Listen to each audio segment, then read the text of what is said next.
Welcome back to my YouTube channel. আমি Nasim sir তোমাদের সামনে আজকে ভৌত বিজ্ঞানের ক্লাস 8-এর প্রথম অধ্যায়ের ভিডিও নিয়ে চলে আসলাম। তো আমি আজকে তোমাদের সামনে আলোচনা করব ক্লাস 8-এর ভৌত বিজ্ঞানের বল ও চাপ সম্পর্কে। তো আমরা হেডিং দিয়ে দিব বল ও চাপ।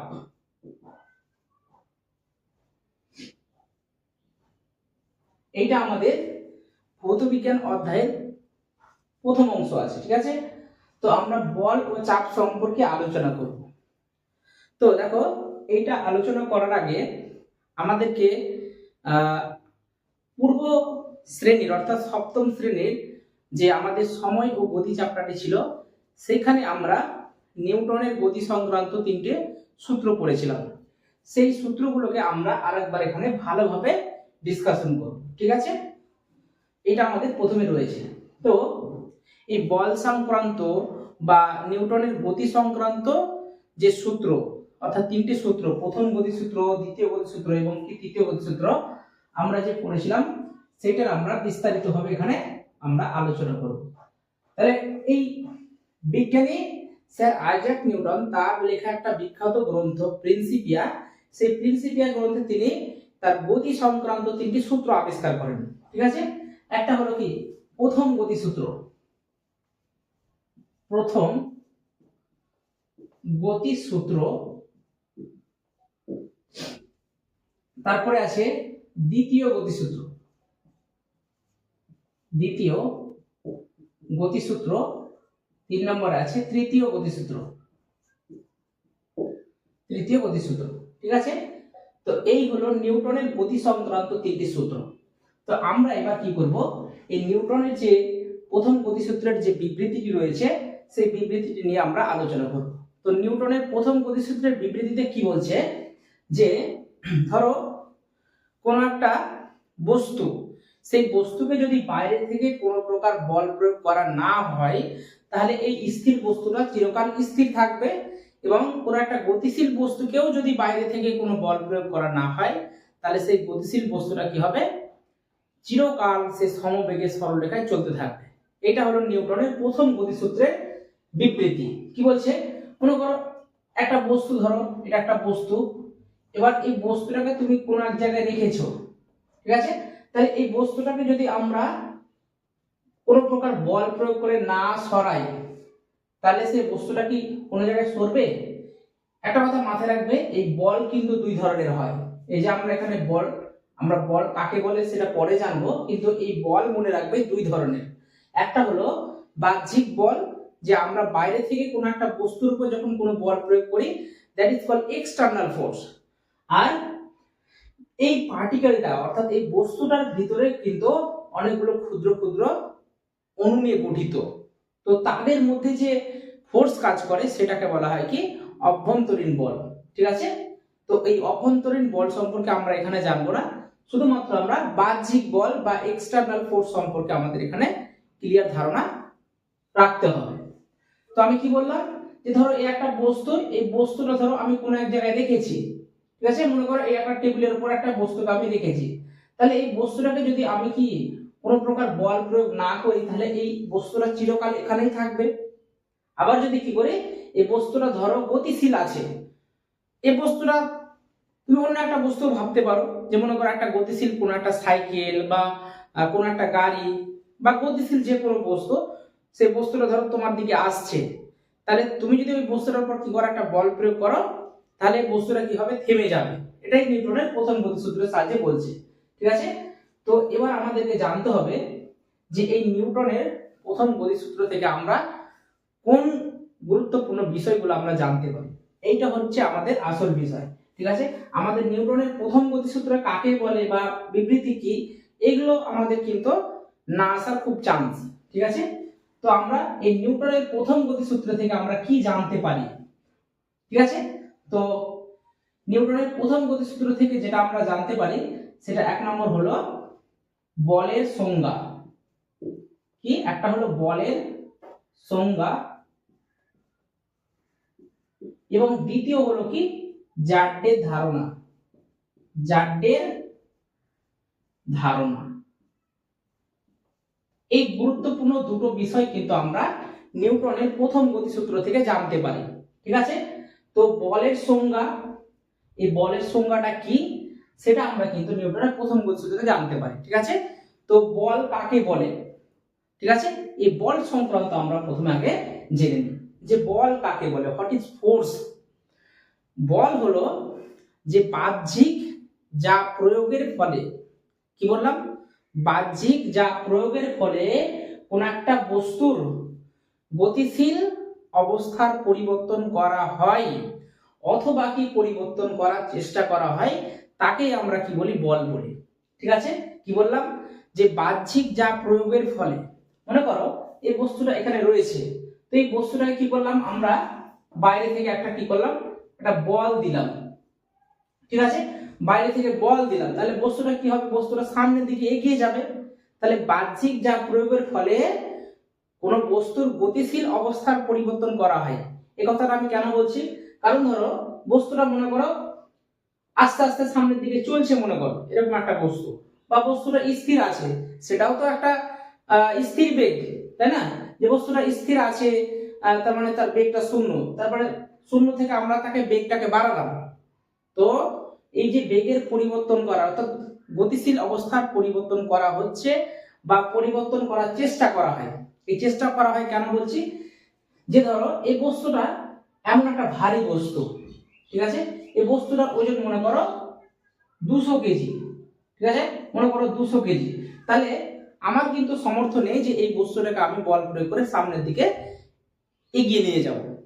ঠিক আছে, কিন্তু আমি কি করছি, চেষ্টা করছি, বস্তুটাকে ঠেলার চেষ্টা করছি, সেই জন্য বলছে পরিবর্তন করা হয় অথবা কি চেষ্টা করা হয়। বা মনে করো এই যে আমি ধরো যেখানে করাচ্ছি, এই যে দেওয়ালটাকে ধরো, এই দেওয়ালে মনে করো আমি কি করছি, একটা বল প্রয়োগ করছি, তাহলে আমি কি দেওয়ালটাকে সরাতে পারছি? উত্তর হচ্ছে না, আমি দেওয়ালটাকে সরাতে পারছি না, বাট আমি কি করছি, দেওয়ালটাকে সরানোর চেষ্টা করছি। তো আমি তো আমার দেহ থেকে একটা কোনো কিছু প্রয়োগ করছি, সেটাকে কি বলা হয়, বল বলা হয়। ঠিক আছে, এটা হলো বলের সংজ্ঞা।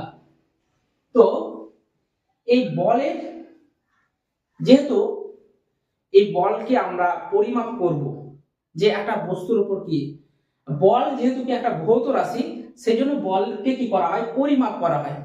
ঠিক আছে, বল একটা ভৌত রাশি, সেই জন্য বলকে পরিমাপ করা হয়। ভৌত রাশি কাদের বলা হয়, যাদেরকে আমরা পরিমাপ করতে পারি তাদেরকে কি বলা হয়, ভৌত রাশি বলা হয়। ঠিক আছে, সেরকম বল একটা ভৌত রাশি, এই বলকে পরিমাপ করার জন্য আমরা দুটো এককের ব্যবহার করি। ঠিক আছে, এই দুটো এককের ব্যবহার করি, একটা হলো এসআই পদ্ধতি, এই এসআই পদ্ধতিতে বলের একক হয় নিউটন। ঠিক আছে, এসআই পদ্ধতিতে বলের একক হয় নিউটন, নিউটন যাকে বড় হাতের এন দ্বারা প্রকাশ করা হয়। ঠিক আছে, আর সিজিএস এ হলো কি, সিজিএস এ বলের একক হলো ডাইন, ডাইন এইভাবে লেখা হয়, ডিওয়াইএন। ঠিক আছে, সিজিএস পদ্ধতিতে বলের একক হলো ডাইন, আর এসআই পদ্ধতিতে বলের একক হলো নিউটন। ঠিক আছে, আচ্ছা এসআই পদ্ধতিতে বলের একক নিউটন কেন? একটা কথা মনে রাখবে, যে যে সমস্ত বিজ্ঞানী ধরো কোনো কিছু সংক্রান্ত ধারণা দেয়, যেমন মনে করো বলের ধারণা বিজ্ঞানী স্যার আইজাক নিউটন দিয়েছেন, সেই জন্য আমরা কি করলাম, এখানে বলের এসআই, এসআই এককটা বেসিক্যালি কি হয়, যে বিজ্ঞানী যে কিছু ধারণা দেয় তার নামের প্রথম অক্ষরটা এখানে লেখা হয়। যেমন আমরা কি আধানের যদি একক করি তাহলে দেখবো কুলম্ব। ঠিক আছে, সেরকম কি আধানের একক সি দ্বারা প্রকাশ করা হয়। ঠিক আছে, তাহলে এই হলো কি এসআই পদ্ধতিতে বলের একক এবং সিজিএস পদ্ধতিতে বলের একক। ঠিক আছে, এদের মধ্যে একটা সম্পর্ক রয়েছে, যেমন আমরা ক্লাস 7 এ ক্যালোরি এবং জুলের মধ্যে সম্পর্ক পড়েছিলাম, সেরকম এখানে নিউটন এবং কি ডাইনের মধ্যে একটা সম্পর্ক আছে। এটা এখন তোমরা শুধু জাস্ট মুখস্থ রাখো, আমি পরে কিভাবে হচ্ছে তোমাদের বুঝিয়ে দেব। ঠিক আছে, মনে রাখবে 1 newton is equal to 10 to the power 5 dyne. ঠিক আছে, 10 টু দি পাওয়ার 5 ডাইন হয়, এটা এখন মুখস্থ রাখো, আমি ঠিক পরে আলোচনা করব। ঠিক আছে, এরপরে আমাদের চলে আসবে জারডের ধারণা। দেখো নিউটনের প্রথম গতিসূত্র থেকে আমরা কি পেলাম, একটা বলের সংজ্ঞা পেলাম। ঠিক আছে, সেই বলে কি, যেহেতু বল একটা ভৌত রাশি, সেই ভৌত রাশিটাকে পরিমাপ করার জন্য আমরা দুটো একক পেলাম। ঠিক আছে, এই বলকে আবার আমরা কি পরিমাপ করব, এই যে নিউটন আমরা এককটা ব্যবহার করছি সেটা কিন্তু আমরা প্রথম গতিসূত্র থেকে জানতে পারি না।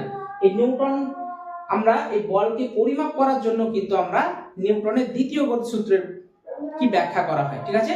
নিউটনের দ্বিতীয় গতিসূত্রের সাহায্যে বল পরিমাপের ধারণা পাওয়া যায়। বলকে কিভাবে পরিমাপ করা হয়, যে আমি কোন একটা বস্তুর উপর কত নিউটন বল প্রয়োগ করছি, সেটা কিন্তু নিউটনের দ্বিতীয় গতিসূত্র থেকে জানা যায়, ঠিক আছে। তার আগে দেখো এটা আমাদের একটু জানতে হবে যে নিউটনের প্রথম গতিসূত্রের সাহায্যে এটা আমরা পেলাম বলের ধারণা, তারপরে কি জাড্ডের ধারণা। এই জাড্ড কি, দেখো জাড্ড হলো যে যে ধর্মের জন্য কোন একটা বস্তু সে স্থির অথবা কি গতিশীল অবস্থায় থাকতে চায়। কি বললাম, যে ধর্মের জন্য কোন স্থির বস্তু চিরকাল স্থির থাকতে চায় এবং কোন গতিশীল বস্তু চিরকাল গতিশীল থাকতে চায়, তাকেই কি বলা হয়, জাড্য বলা হয়। এই জাড্য কিন্তু দুই ধরনের হয়, ঠিক আছে। একটা হলো কি গতি জাড্য, ঠিক আছে, একটা হলো গতি জাড্য আর একটা হলো কি স্থিতি জাড্য, ঠিক আছে। দেখো এই বিষয়গুলো কিন্তু আমরা ক্লাস 7 এ পড়েছি, ঠিক আছে। সেজন্য এই বিষয়টা কিন্তু আমাদের এখানে খুব একটা আলোচ্য বিষয় না, এটা আমাদের ক্লাস 8 এ অন্তত খুব একটা আমাদের আলোচনা নেই। যাই হোক, যেহেতু আমরা কি প্রথম গতিসূত্র থেকে দুটো বিষয় জানতে পারি সেজন্য আমি আলোচনা করলাম, ঠিক আছে। তাহলে জাড্য কাকে বলে আমরা জানলাম। এবার কি গতি জাড্য আর স্থিতি জাড্য। এই জাড্য দুই ধরনের হয়, একটা গতি জাড্য একটা স্থিতি জাড্য। তাহলে গতি জাড্য কাকে বলে, গতি জাড্য হলো যে ধর্মের জন্য কোন গতিশীল বস্তু চিরকাল গতিশীল থাকতে চায় তাকে আমরা কি বলি, গতি জাড্য বলি। আর স্থিতি জাড্য হলো যে ধর্মের জন্য কোন একটা স্থির বস্তু চিরকাল স্থির থাকতে চায় তাকে আমরা কি বলি, স্থিতি জাড্য বলি, ঠিক আছে। তো এই হলো আমার নিউটনের প্রথম গতিসূত্র থেকে প্রাপ্ত দুটি বিষয় এবং তাদের সংজ্ঞা। হ্যাঁ, এছাড়া হলো এই বলের এসআই এবং কি সিজিএস একক, ঠিক আছে। এরপরে আমরা আলোচনা করব সেটা হলো নিউটনের দ্বিতীয় গতিসূত্র, ঠিক আছে। তো চলো আমরা নিউটনের দ্বিতীয় গতিসূত্রটা আলোচনা করি। চাইলে তোমরা একটু এটা স্ক্রিনশট নিয়ে নিতে পারো, ঠিক আছে। তো চলো এবার আমরা ডিসকাশন করব নিউটনের দ্বিতীয় গতিসূত্র।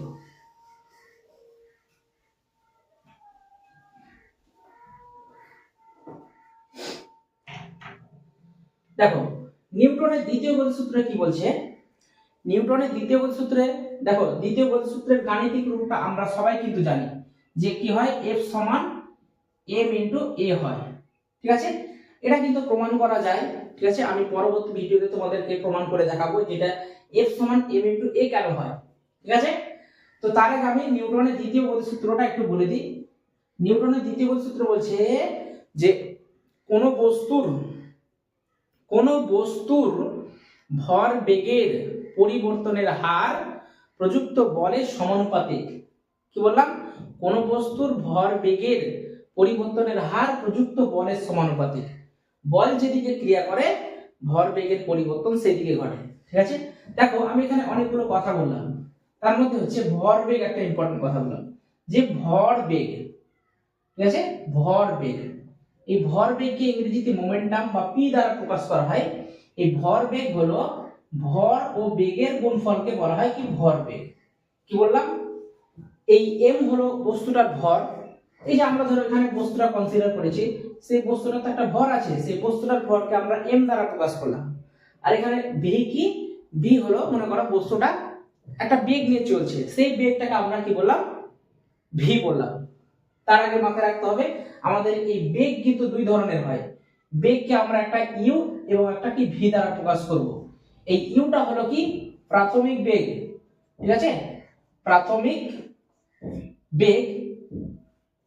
বেগ। আর এই v হলো কি অন্তিম বেগ। বিষয়টা কেমন, প্রাথমিক বেগ মানে হলো যে কোন একটা বস্তু ধরো প্রথমে যে বেগ নিয়ে চলছে, ঠিক আছে। মনে করো একটা সাইকেল প্রথমে আস্তে আস্তে চলছে, বা মনে করো প্রথমে কোন একটা বাইক আস্তে আস্তে চলছে, তারপরে কিছুটা দূরে গিয়ে সে কি করলো, আর একটু জোরে চালাতে শুরু করলো। তাহলে কি প্রথমেরটাকে আমরা কি বলবো, প্রাথমিক বেগ বা ইনিশিয়াল ভেলোসিটি বলা হয়, এবং পরের বেগটাকে আমরা কি বলবো, ফাইনাল ভেলোসিটি বা অন্তিম বেগ বলবো, ঠিক আছে। তাহলে এখানে ভরবেগ বলতে কি বোঝায়? ভরবেগ হলো ভর ও বেগের গুণফলকে বলা হয় ভরবেগ, ঠিক আছে? তাহলে দেখো এই সূত্রটাকে যদি আমরা মানে ম্যাথমেটিক্যাল এক্সপ্রেশন ভাবে যদি আমরা ভাবতে যাই, তাহলে হবে F is directly proportional to কত হবে mv মাইনাস কত mu ডিভাইডেড বাই কত হবে t হবে। কিভাবে হলো দেখো, কি বলছি যে কোন বস্তুর ভরবেগের পরিবর্তনের হার, দেখো তার জন্য কি আমাদের ভরবেগ আমরা জানলাম কি যে ভর ও বেগের গুণফলকে ভরবেগ বলা হয়। আচ্ছা আমরা দেখো বেগের পরিবর্তন মানে কি জানি, যে বেগের পরিবর্তন, এই যে বেগের পরিবর্তন বলি না, যে এটা ধরো অন্তিম বেগ, এটা প্রাথমিক বেগ। তো মনে করো পরের বেগটা বেশি, অর্থাৎ অন্তিম বেগটা বেশি আর প্রাথমিক বেগটা কম, তাহলে আমরা পার্থক্য কিভাবে করি, বেশিটা থেকে কমটা বাদ দিই। তাহলে আমাদের এটা ধরো হয় v মাইনাস ইউ, এটা হলো কি বেগের পরিবর্তন, এবং বেগের পরিবর্তনের হার, হার মানে কি সময় দিয়ে ভাগ করি।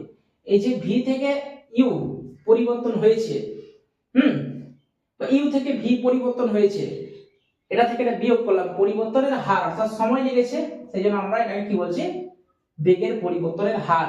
হার মানে সময় দিয়ে সবসময় ভাগ করতে হয়। তো এটাকে তো আমরা কি বলি ত্বরণ বলি না, যে বেগের পরিবর্তনের হারকে তো আমরা ত্বরণ বলি। v minus U by T equal to a, এটা হলো বেগের পরিবর্তনের হার মানে ত্বরণ। তাহলে ভর বেগের পরিবর্তনের হার কত হবে, ভর বেগের পরিবর্তনের হার হবে mv মাইনাস mu বাই কত হবে t। এই যে ভরবেগের পরিবর্তনের হার প্রযুক্ত বলের সমানুপাতিক, এটাকে বলা হয় কি সমানুপাতিক চিহ্ন, ঠিক আছে?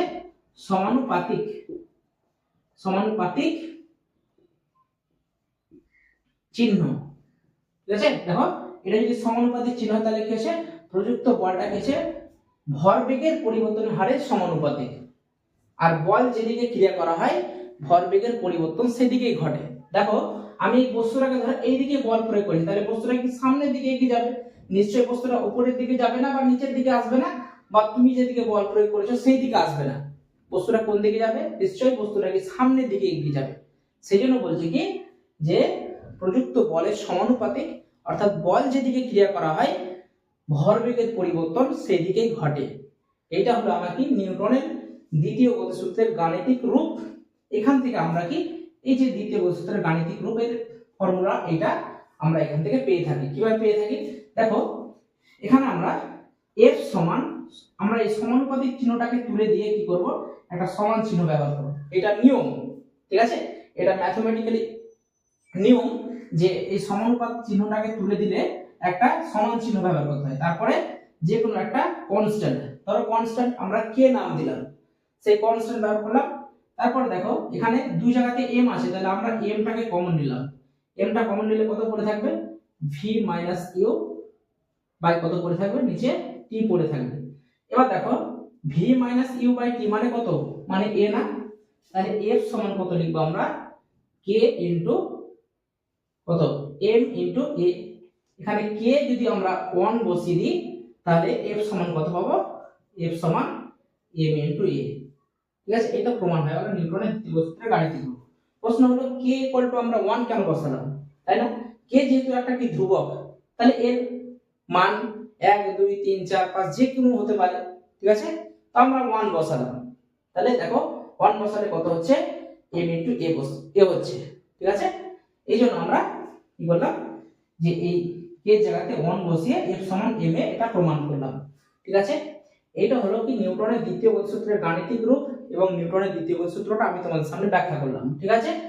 তো এবার আমরা দেখো এই নিউটনের তাহলে দ্বিতীয় গতিসূত্র থেকে আমরা কি জানতে পারছি, নিউটনের দ্বিতীয় গতিসূত্রের সাহায্যে আমরা জানতে পারছি যে কিভাবে বলকে পরিমাপ করা হয়। যে আমরা প্রথম গতিসূত্রের সাহায্যে জানলাম যে বলের কি সংজ্ঞা জানলাম, তারপরে একটা বস্তুর উপর কতটা বল প্রয়োগ করা হচ্ছে সেটা আমরা কোন সূত্রের সাহায্যে পাচ্ছি, সেটা নিউটনের দ্বিতীয় গতিসূত্রের সাহায্যে পাচ্ছি, ঠিক আছে?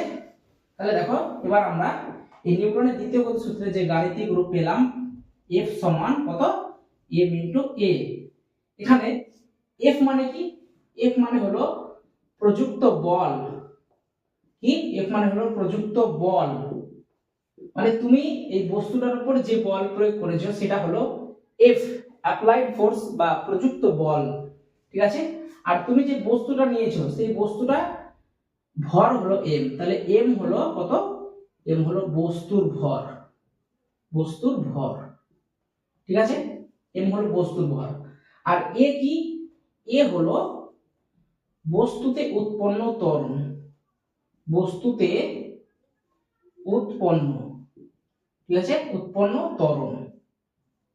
কেন আমি উৎপন্ন ত্বরণ বলছি কথাটা, দেখো প্রত্যেকটা কথা আমাদেরকে ভেঙে ভেঙে জানতে হবে, যেহেতু এটা পুরোপুরি কিন্তু কনসেপচুয়াল সাবজেক্ট, ঠিক আছে।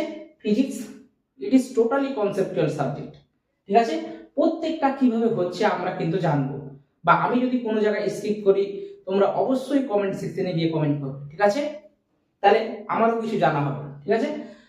তাহলে দেখো আমি কি বললাম যে F সমান m ইন্টু a, এখানে a কি, বস্তুতে উৎপন্ন ত্বরণ, এই দুটো তো আমরা বুঝতে পারলাম যে প্রযুক্ত বল কি F বলা হচ্ছে, বস্তুর ভর m আর বস্তুতে উৎপন্ন ত্বরণ, ঠিক আছে, বস্তুতে উৎপন্ন ত্বরণ হলো a।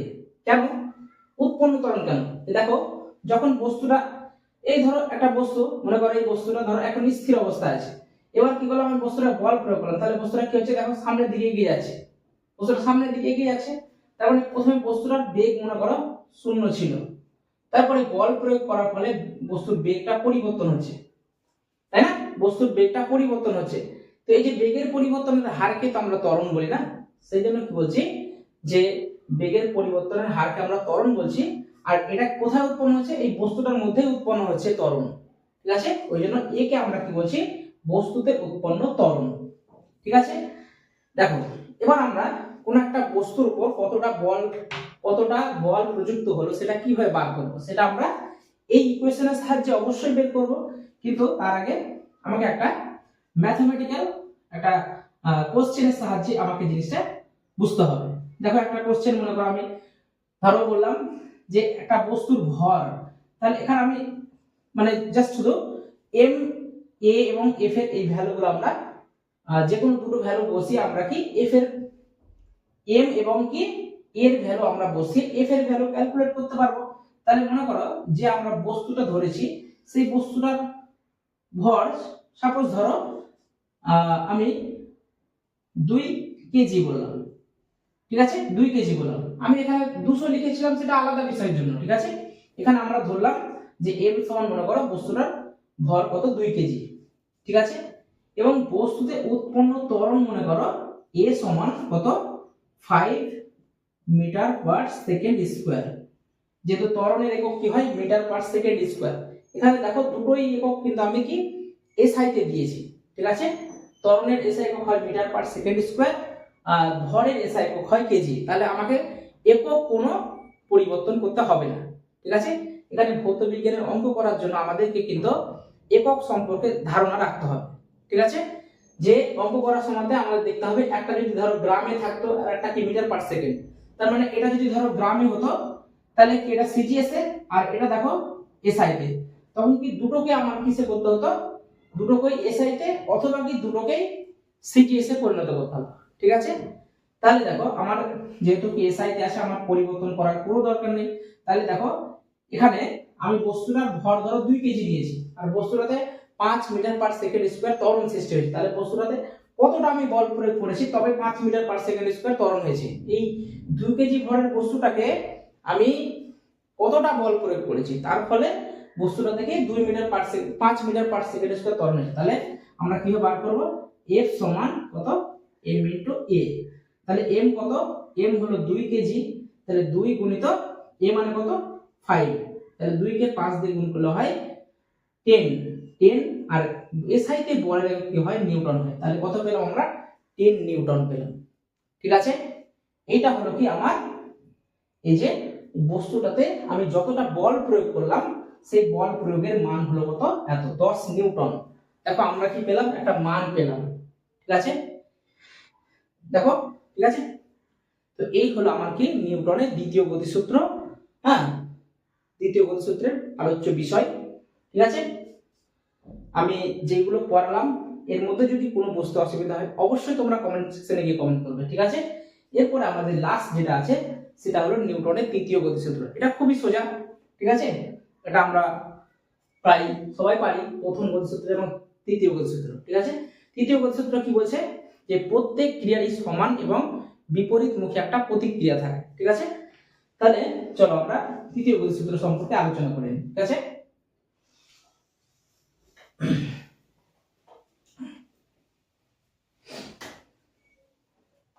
দেখো তৃতীয় গতিসূত্রের সাহায্যে আমরা আলোচনা করব যে কি বললাম তৃতীয় গতিসূত্রটা, যে প্রত্যেক ক্রিয়ারই সমান এবং বিপরীতমুখী প্রতিক্রিয়া আছে। ঠিক আছে, every action there is always equal and opposite reaction. মানে আমি ধরো কোনো একটা বস্তুর উপর বল প্রয়োগ করলাম, তাহলে সেই বস্তুটাও আমার উপর সমানভাবে কি করবে, একটা বল প্রয়োগ করবে, কিন্তু সেই দুটো বল কি পরস্পর কি বিপরীত ভাবে।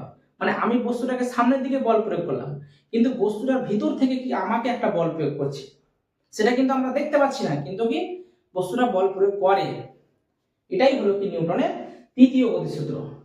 ঠিক আছে, ধরো এই একটা বস্তু, এই বস্তুটা ধরো এখানে রয়েছে, তাহলে এই বস্তুটাকে আমি কি করলাম, একটা বল প্রয়োগ করলাম, ধরো F1 বল প্রয়োগ করলাম, তাহলে এই বস্তুটার ভিতর থেকে কি করবে, আমাকে একটা এই উল্টো দিকে কি করবে, সমান এবং কি বিপরীতমুখী একটা বল প্রয়োগ করবে।